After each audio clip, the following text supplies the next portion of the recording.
My name's Jacob, I'm 28, and I haven't been on a proper vacation in over 6 years. Not because I couldn't afford it, necessarily. I've always been decent with money, careful even, but because every time I'd start thinking about booking something, some family emergency would pop up like clockwork. A broken-down car, a surprise surgery, my niece's once-in-a-lifetime ballet recital across the country. And every single time, the plea would come from my parents, cloaked in guilt and packaged with the same tired words.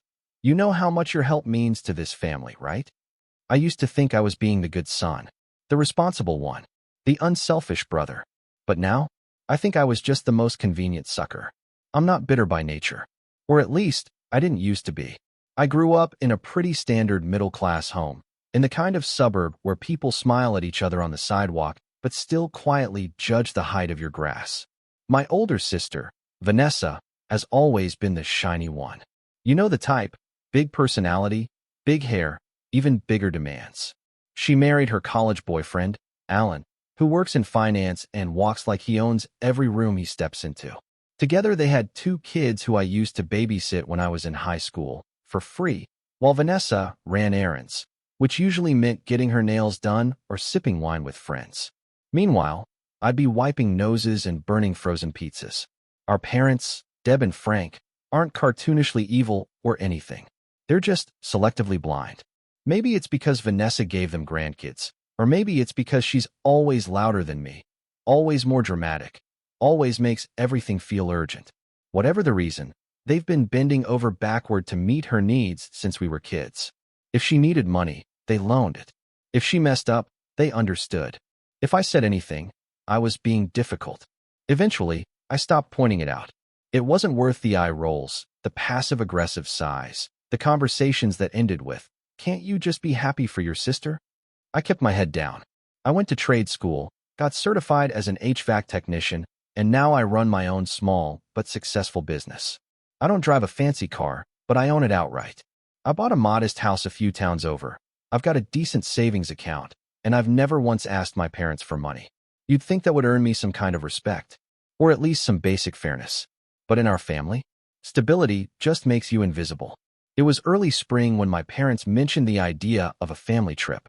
Just something small, they said. A chance to get everyone together. I lit up at the idea. I hadn't taken more than a long weekend off in years. We were thinking of the coast, my mom said, flipping through a brochure with sun-kissed beaches on the cover. Maybe a rental near the water. Wouldn't that be nice? I nodded, already picturing the sound of waves and maybe a few days without client calls. Then she added, "But we'll have to see. Money's been tight lately. We'll keep you posted." A few weeks later, the trip had mysteriously morphed into a maybe next year situation. My dad called me one evening while I was finishing up paperwork in my garage. "Just can't swing it this year, kiddo," he said with a heavy sigh. "You know how it is. Groceries, gas, life." I told him I understood. And I did. I wasn't going to guilt my aging parents into spending money they didn't have. "Maybe I'll plan something small for myself," I added, half joking, half hoping they'd suggest we split something. But there was just a pause on the line. Then, "That's a good idea. You deserve it." I didn't book anything. Work got busy, and I figured I'd use the time to catch up on some house projects. But then, one morning in late May, I opened Instagram and felt my stomach drop.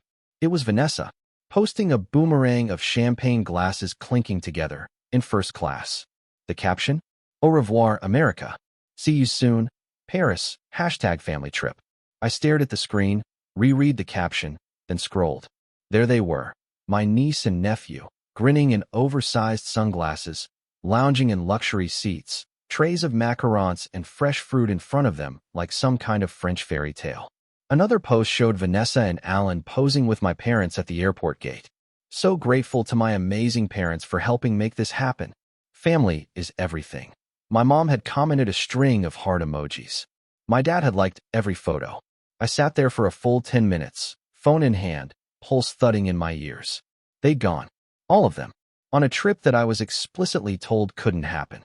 A trip I was apparently never meant to be part of. And they'd smiled through it. Post. Bragged. "Hope you understand," my mom had said. I didn't comment. I didn't text. I didn't even mention it in our family group chat, which went silent for a few days anyway. But something in me started to shift. That quiet, dependable son they always counted on? I think he quietly packed his bags and left that day. Because I realized something. I wasn't family. Not in the way they defined it. I was support staff. An ATM with a smile. A week later, my phone rang. It was my dad. Jacob, he said, his voice tight with panic. Hey, I just got a notice from the bank. The mortgage payment didn't go through. It's showing overdue. Do you know anything about that? I paused. Let the silence stretch out until he added. You've been helping us cover that since December, right? Maybe something glitched. I took a deep breath and said, as calmly as I could, ask the ones you could afford. Then I hung up. And I've never felt silence so satisfying. But that was just the beginning. Because what my dad didn't know, what none of them knew, was that for once, I wasn't going to sweep this under the rug. I had a plan, and they were going to feel it. I didn't sleep much that night after hanging up on my dad. Not because I regretted it, I didn't. But because I was finally feeling something I hadn't let myself feel in years, the full weight of being used. It was like waking up from a dream you didn't know you were having. All those years I thought I was being helpful, loyal, the good son. I was just being taken advantage of, over and over again. They didn't see me. Not really. They saw my reliability, my income, my silence. And when I finally pulled the plug on that support, their confusion wasn't just insulting, it was enlightening. The following morning, my mom texted, Hey honey, Dad said there was an issue with the bank. Can you call us? No apology. No explanation. No mention of Paris. I ignored it. Over the next few days, the calls started coming in waves. First my dad, then my mom, then Vanessa. I didn't answer. I was too busy doing something they never thought I would, looking after myself. I called the bank, removed my automatic payments from their account, and formally ended my cosigner status that I'd agreed to years ago temporarily when they were refinancing the house. I was 24 at the time, still young enough to believe my parents would never let it fall on me. Young and stupid. When I stopped taking their calls, they shifted tactics.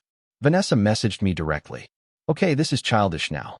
If something's wrong, just say it. But punishing mom and dad is cruel. I stared at the message. No joke. She really thought I was the problem. I left it on read. A few days later, I finally picked up when my mom called. I don't know what made me answer. It might have been curiosity, or maybe I just wanted to see if she'd at least try to make things right. Oh, thank goodness, she said the second I answered. We've been so worried, Jacob. Your father's been on edge. We thought something might have happened to you. I didn't say anything. I waited. She filled the silence, as usual. Look, sweetie, I don't know what's going on, but if you had an issue with the Paris trip, you should have said something. We didn't invite you because we didn't want to make you feel obligated. You work so hard, and we thought you'd want to rest instead of flying across the world. I almost laughed. You told me we couldn't afford a trip. Well, for all of us, no. Vanessa and Alan helped cover most of it. It was sort of a last-minute thing, really. You posted pictures. The tickets were booked at least a month out. She hesitated. Well, plans shifted. But Jacob, come on, it's not like we do this all the time. And Vanessa's kids are growing up so fast. We just wanted to make memories. Of course, memories for Vanessa's family. Meanwhile, I was supposed to be proud of being the family mule. That's the last mortgage payment I'm ever covering, I said. Wait, Jacob, don't do anything rash, she said quickly. You know we're in a rough patch. Just a couple more months, and we can reassess. No, I said, firmer this time. You said you couldn't afford a trip, but you flew halfway across the world in first class. You lied. Don't pretend this is a misunderstanding. We didn't lie, she said, too quickly. We just didn't include you. That sentence sat in my chest like a stone. Didn't include me. Not forgot. Not couldn't. Didn't. I hung up again. I blocked her number after that. For a few weeks, I avoided everything related to my family. I buried myself in work. I finally bought myself something nice, a long weekend at a cabin in the mountains, just me, a wood-burning stove, and absolute silence. No calls, no guilt, no manipulation. And that would have been the end of it, if they'd just left me alone. But you don't just cut off your role in the family machine without consequences. Not when that role is keeping it all together. It was late June when things escalated. I came home from a job site to find a letter taped to my front door. It wasn't from the bank or the government. It was handwritten. I recognized the loopy cursive immediately. My mom. Jacob, we need to talk. This can't go on forever. Your father is getting sick from the stress. You're breaking this family apart. Please come by for dinner Sunday. Vanessa and the kids will be there. We can talk this through like adults. Love. Mom. Talk this through like adults. Code 4. Let us explain why you're wrong and guilt you until you cave. I didn't go, but I did watch from my security camera as Sunday rolled around and they all pulled into the driveway. Vanessa in her obnoxiously large SUV. My dad walking slowly, hunched more than usual. My mom looking around like I might suddenly step out and hug them. I stayed inside. Lights off. Curtains drawn. They stayed for 10 minutes, then drove away. The next morning, I got an email from my dad. A long one. Half plea, half guilt trip. He said he understood I was upset, but that I needed to stop punishing the family. That families forgive each other. That financial support was just part of being close-knit. That Vanessa had different pressures, and I shouldn't compare our situations. The kicker? He asked if I could resume the mortgage payments, just for the next 3 months, until they found a solution. I didn't reply. I should have seen what came next. I really should have. A week later, I got a call from my bank. There'd been an attempt to access my savings account. Online login from an unrecognized device. They froze it as a precaution. I checked my recent activity. Someone had tried to transfer $3,000 out of my account. I froze. I keep that account locked down. 2-factor authentication. Long password. But there was one place I'd written that password down, just once. On a notepad I used to keep at my parents' house years ago, back when I still did laundry there and worked on their old computer. I'd forgotten all about it. But someone hadn't. I changed everything. Locked my accounts down. Called the fraud department. Thankfully, no money had actually been taken. But I couldn't prove who tried it. I had a hunch. Vanessa always had a talent for guessing my passwords, and she wasn't above borrowing money without asking. But I had no proof. Just suspicion. And fury. That was the last straw. I took the day off work and started gathering documents. Financial records, old text messages, every bank statement showing my temporary mortgage support, screenshots of messages, and even the co-signer agreement. I even pulled up social media posts, photos of the Paris trip with captions that made my blood boil. I wasn't sure yet what I was going to do with all of it, but I was done playing defense. I needed leverage. I needed control. A week later, I got a call from my old neighbor, Mrs. Langley. Sweet woman in her 70s who lived across the street from my parents. Jacob, she said, her voice low and hesitant. I'm so sorry to bother you, but I saw your sister outside your parents' house yesterday. She was moving a bunch of boxes into the garage. I think she's staying there now. What? Your mom said something about Vanessa and Alan having a bit of a rocky patch and needing space. I thought you should know. That night, I checked Vanessa's Instagram. It was private now. Strange. I checked Alan's. Still public. No posts since late May. Huh. The next morning, I drove by my parents' house. Vanessa's SUV was in the driveway. So was Alan's. And parked behind them, on the lawn like some kind of afterthought, was a U-Haul. I stared at it from down the street, engine idling, heart racing. She had moved in. She had moved her entire family into my parents' house. And now they were all living under one roof. The same roof I'd been helping keep over their heads while they lied to me, excluded me, and tried to siphon money from my account. Something snapped. This wasn't just favoritism anymore. This was war. And they had no idea what was coming next. I didn't know it was possible to feel so many things at once. Rage, betrayal, grief, exhaustion, all tangled into one tight knot in my chest. Watching that U-Haul in the driveway of the house I practically kept afloat for the past 2 years felt like standing outside my own funeral. Like they buried the version of me who kept giving, kept hoping, kept trying to earn love through loyalty. I sat in my car for a long time that afternoon, parked halfway down the block in the shade of an overgrown elm, watching shadows move behind the curtains of my parents' living room. I couldn't see faces, but I could imagine the laughter, the casual joy, the life going on without me. Replaced. Erased. That night, I didn't go home. I drove past my house and just kept going. I didn't even know where I was heading. I ended up on a back road near the lake, pulled over, and stared at the water until the stars came out. I don't know how long I was there. Maybe an hour, maybe more. But something inside me broke that night. Not the part of me that felt pain. That part was already bruised beyond recognition. What broke was the last thread of hope I'd been clinging to. The belief that maybe one day they'd see me, choose me, care. They weren't going to. And that's what finally set me free. The next few weeks were strange. I stopped checking their social media. I unfollowed Vanessa, muted my mom's account, blocked Alan. I turned my focus inward, not in some poetic way, but because I had nothing left to give anyone else. I went to work. I came home. I ate whatever was in the fridge. I let the house get messy. Stopped returning texts from old friends. I wasn't okay. And for the first time in my life, I didn't pretend to be. But the thing about rock bottom? There's nowhere left to fall. And once I hit it, I realized something quietly powerful. I was still standing. Still here.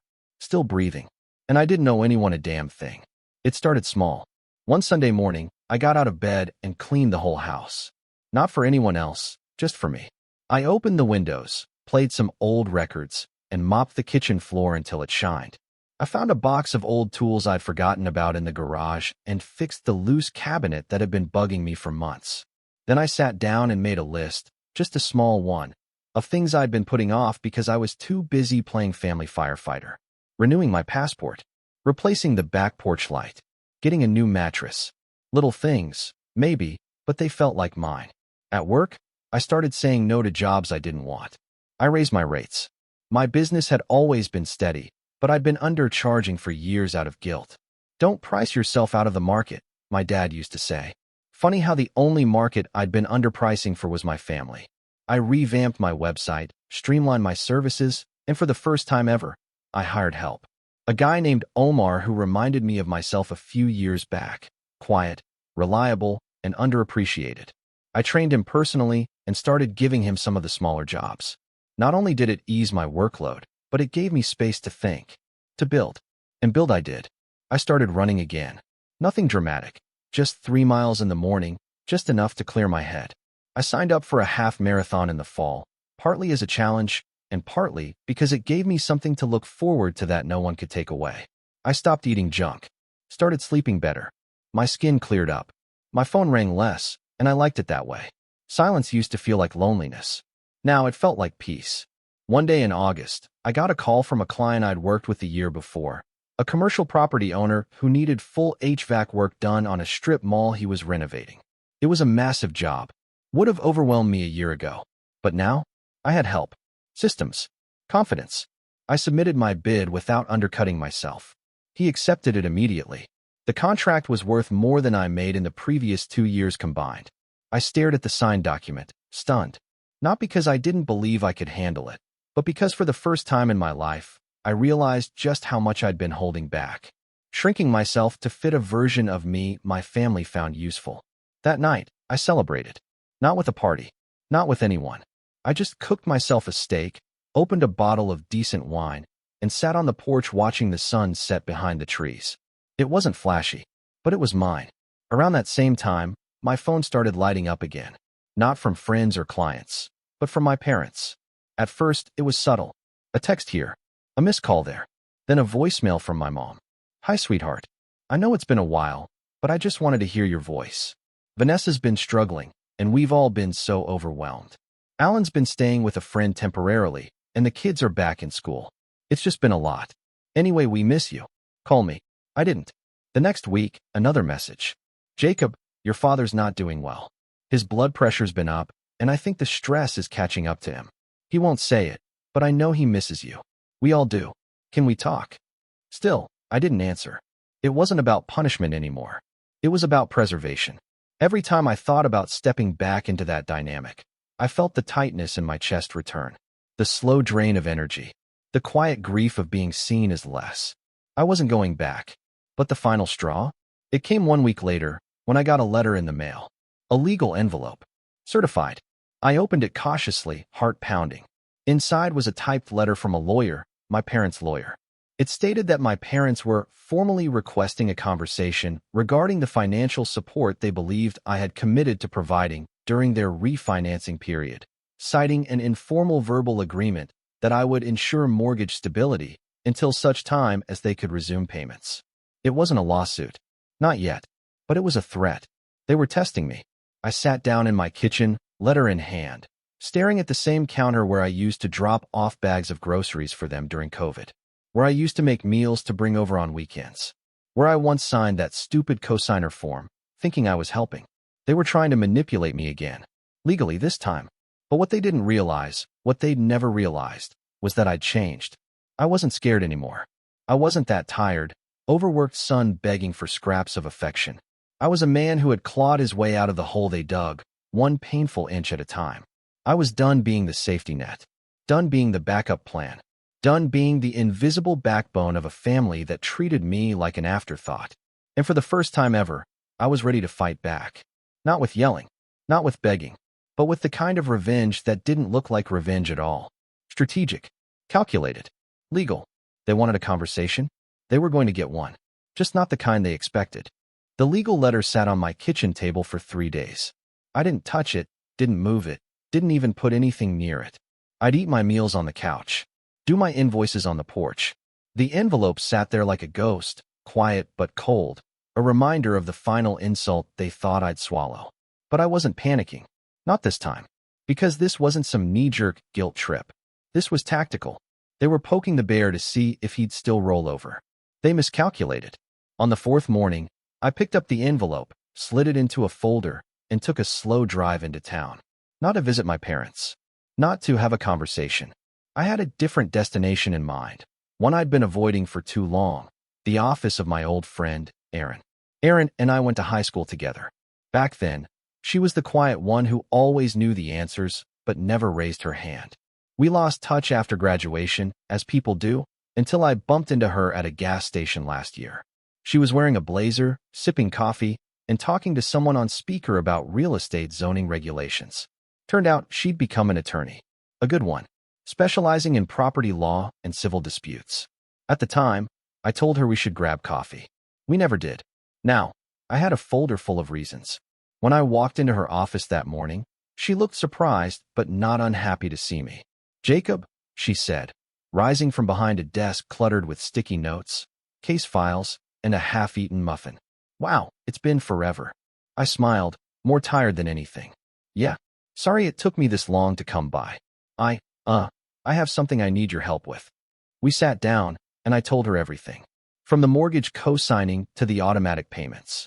The Paris trip. The cold exclusion. The sudden attempt to log into my savings. The legal letter. I didn't sugarcoat anything, but I also didn't get emotional. I was calm, focused, just laying the facts out like a blueprint. Erin listened without interrupting, only occasionally jotting down a note or tapping something into her laptop. When I finished, she let out a long breath. "Jacob, first of all, I'm sorry. That's a lot. And I don't mean just legally. I mean emotionally. You've been holding up an entire household that doesn't seem to hold you at all." I nodded, jaw tight. "Yeah, I'm done with that part. I want to make sure they can't come after me for a dime." She leaned forward. "Good news is, they don't have a case. Not even close. Unless you signed a written agreement stating you'd pay their mortgage indefinitely, they can't prove intent. Verbal agreements are shaky enough, and this one's got zero evidence backing it. They'll say I paid for almost 2 years. Which you did," she said. "But as a gift. As support. Not a contract. Especially if you stopped payments and gave notice." I pulled out a printed screenshot of the text I sent my mom. "That's the last mortgage payment I'm covering." She nodded. "Perfect. That's your off-ramp, time-stamped." I let out a small laugh. "So they tried to scare me with nothing." "Not nothing," she corrected. "They tried to scare you with the idea that you'd cave. That's how manipulation works. It's not about law. It's about control." I liked the way she said that. Clear. No nonsense. Like she saw right through them the same way I was starting to. "What do you want to do?" she asked. And that's when it hit me. I didn't just want to defend myself. I wanted to finally be done playing on their board. I wanted to flip the entire game. We started that day. Erin helped me draft a formal response to the lawyer who'd sent the letter, denying any legal obligation to continue mortgage payments and requesting a cease and desist on further harassment. It was worded professionally but firmly. No wiggle room. No emotion. Just facts. Then she asked the question I didn't expect. "Do you want to pursue damages?" I blinked. "What kind of damages?" "Well," she said, tilting her head, "you've provided over a year of financial support under false pretenses. If we can prove manipulation or coercion, or even just demonstrate that you were misled, we could argue for reimbursement." I sat back in my chair. The thought had never crossed my mind. Suing my own parents? My sister? But then I remembered the Instagram posts. The champagne. the hashtags, the caption. So grateful to my amazing parents for helping make this happen. They had money. They just didn't use it on me. And the worst part? They didn't even hide it. I don't want to sue them, I said slowly. But I do want them to feel it. I want them to understand that I'm not a resource. I'm not a doormat. I'm not invisible. Aaron grinned. Then let's make sure they don't forget it. From that point on, I started moving in silence. First, I pulled my credit report. I made sure there were no other surprise debts or co-signed accounts lingering in the shadows. I closed every shared financial connection, changed my banking info, and put alerts on all my cards. I opened a new savings account under a separate bank, one they'd never heard of. Then I started documenting everything: messages, voicemails, dates, amounts. I compiled a timeline. Aaron said it might not lead to a court case, but it gave us leverage. If they tried anything else, another letter, a public smear, even a social media pity post, we'd be ready. But I wasn't just planning for defense. I had something bigger in mind, something they never saw coming. It started with my parents' house, the same house I helped pay for, the same house where Vanessa and her family were now living rent-free, while my parents floated some narrative about Alan being in between jobs. Well, turns out, Alan wasn't just in between jobs. He was in trouble. Aaron's firm had access to public financial records. She dug a little deeper. Alan's name popped up in a list of small claims judgments, 3 in the last 5 years. Credit card defaults, 1 car repossession, a quiet lien placed on a condo he once tried to flip. His credit was garbage. No wonder they're staying with your folks, Aaron said, flipping through the paperwork. Alan's a financial sinkhole. I smirked. So they gambled their retirement on a guy who can't manage a checking account. Looks like it. That gave me an idea. I called a friend of mine, Dave, who works in real estate. I told him I was thinking of buying a property in my old neighborhood. Something small, low maintenance. Something near my parents' street, maybe. He chuckled. Nostalgic, huh? Let's call it that. Dave found me a listing 2 blocks over. A single-story fixer-upper with good bones and a desperate seller. I bought it in cash. No mortgage. No paper trail they'd catch wind of. And then I started fixing it up, not for profit. For strategy. I hired a local crew, painted the outside, landscaped the front, gutted the kitchen, turned it into something beautiful, all in silence. Meanwhile, I kept my distance. No texts, no calls, but I knew they were watching. Mrs. Langley, ever the neighborhood informant, kept me in the loop. I saw your mother walking past the new house today, she told me one morning. She looked curious. Let her wonder, I said. And then, 1 week later, I got the voicemail that changed everything. It was my sister. Jacob, Vanessa said, her voice unusually soft. Hey, look, I know things have been weird. I heard you bought a house near here. Mom mentioned something. I was thinking maybe we could get coffee. Just the 2 of us. Clear the air. Clear the air. I could practically hear the strings tightening behind her words. She wasn't sorry. She was circling, and I was done playing defense. It was time to set the trap. I didn't respond to Vanessa's voicemail right away. I listened to it once, twice, 3 times. Not because I was unsure, but because I wanted to dissect every word. The tone, the phrasing, the calculated softness. She wasn't reaching out to apologize. She was fishing for information. She'd heard I bought a house near the neighborhood and wanted to know why. Maybe she thought I'd flipped it. Maybe she assumed I'd come crawling back to throw them another bone now that my business was booming. What she didn't know, what none of them knew, was that the house was part of the plan. The house was bait. I called her back 2 days later. Let it ring just long enough for her to think I wouldn't. When she picked up, she launched into small talk, fake laughter, and little sighs about how tough things have been lately. She never said sorry, never mentioned the Paris trip, not even a throwaway line about the mortgage letter. It was like none of it had happened. I'd love to see the place, she said after a few minutes. Maybe bring the kids by? They miss you, you know. Of course, I said, playing along. I'm still settling in, but I could give you a quick tour. Just you and me, though. Oh, okay. Why not the kids? Don't want them getting hurt. Still some construction going on. She hesitated. Right. Makes sense. We set a date. Thursday morning. I made sure it was a day Alan would be at work, if he still had a job. I also made sure the crew I hired to finish the fence knew to start later that day, so we could talk in private. Thursday came fast.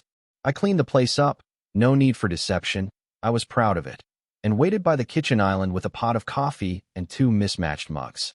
Vanessa showed up 10 minutes late, dressed like she was going to brunch with a politician. Oversized sunglasses, flowy blouse, dramatic earrings. Wow, she said, stepping inside. This is really nice. Thanks, I said. It's getting there. She walked the space slowly, touching countertops, peering through windows. I could feel the gears turning in her head. So, she said after her little tour, this a rental property, or? Nope, I said. Personal project. Planning to move in. Not exactly. Her eyes flicked up. Then what?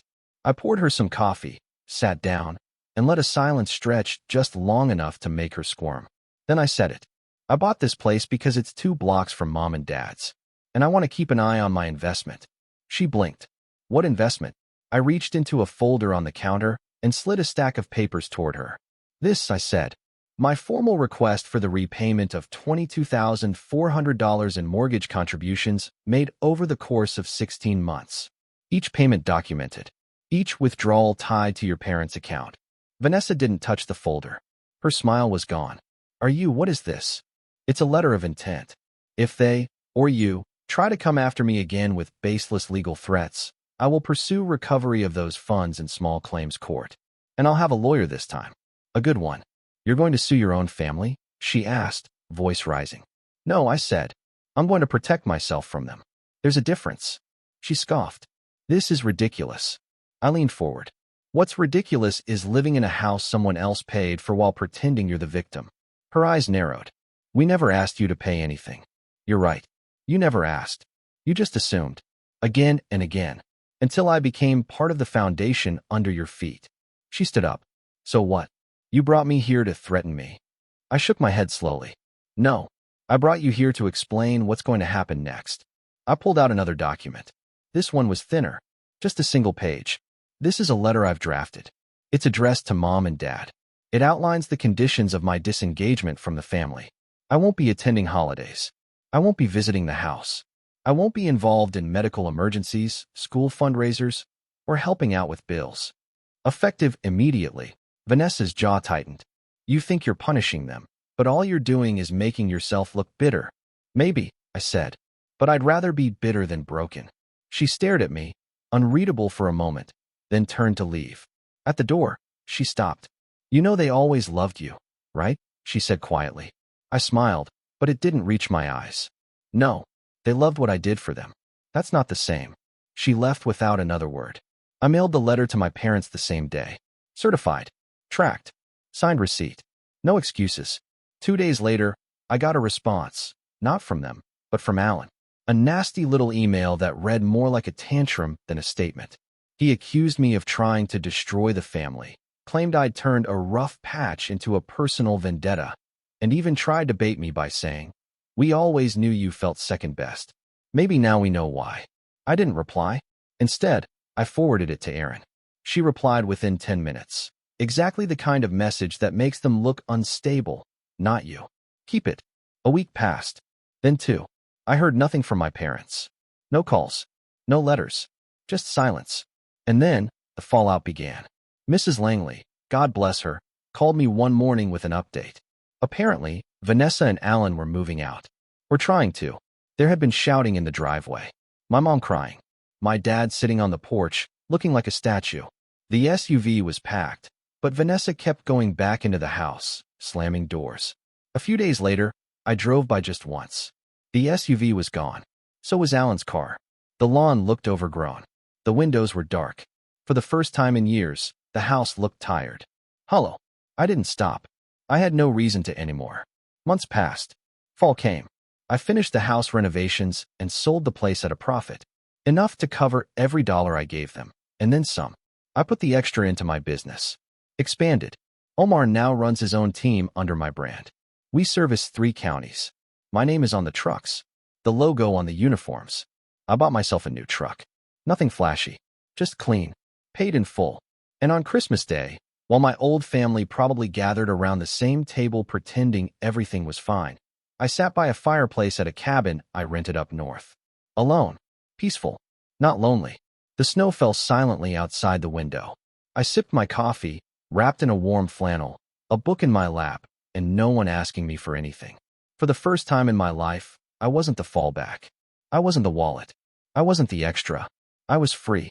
And all it cost me was a family that never really saw me anyway. Let them wonder what happened to the good son. I buried him the day I saw those Paris photos. And the man who replaced him? He doesn't look back.